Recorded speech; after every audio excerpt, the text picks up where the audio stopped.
이건 아주 객관적인 거예요. 뭐 제가 무슨 뭐 사대주의 사상에 사로잡힌 사람도 아니고 객관적으로 봤을 때 예측 가능한 중국의 성장이 있는 거예요.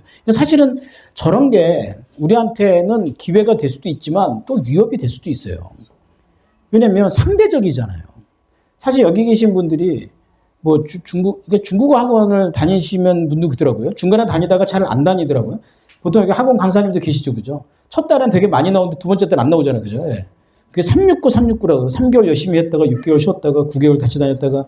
근데 그 이유 중에 하나가 뭐냐고 되게 웃겨요. 뭐 중국의 비전이 없어진 게 아니고요. 이런 거예요. 저는 안 돼요.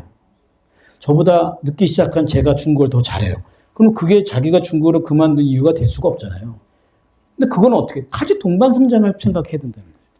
왜냐면 이제 사실 후진타오 때 중국과 시진핑 때 중국이 뭐가 다르냐고 그러면 저는 후진타오 때 중국은 방향이 잡혔다고 할까요? 근데 시진핑 때 중국은 속도로 조절한다는 거예요. 이게 굉장히 무서운 거예요. 빨리 갈 수도 있고 늦게 갈 수도 있고. 근데 왜 속도가 조절이 될까요? 여기 군대 갔다 오신 분도 계시잖아요. 군대에서 구보할 때 앞에서 뛰어야 돼요? 뒤에서 뛰어야 돼요? 근데 다 생각은 그렇게 하는데 결국 뛸 때 뒤로 가잖아요. 그죠? 앞에서 뛰는 게 왜 쉬워요? 속도 조절이 가능하다는 거예요.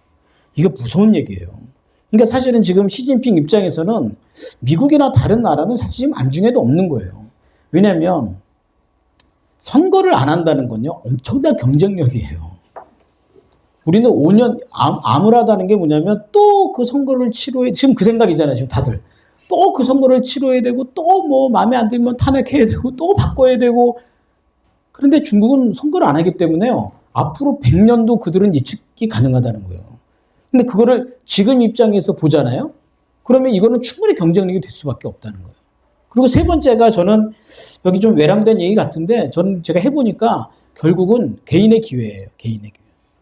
그러니까 이제 중국에 대해서 배워야 되는 이유는 뭐냐? 그러니까 개인의 기회가 서로 다양해졌기 때문에 어떻게 접목이 될진 아무도 몰라요.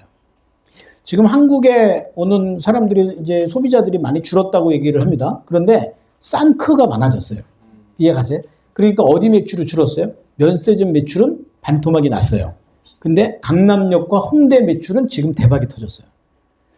근데 이제 문제는 그거예요. 그 대박이 터지는 가장 그 핵심에는 대부분 또 중국 분들이 사업을 해요. 왜 그랬을까요? 그 사람들은 예측이 가능했던 거예요. 근데 우리는 예측이 좀 불가능해요.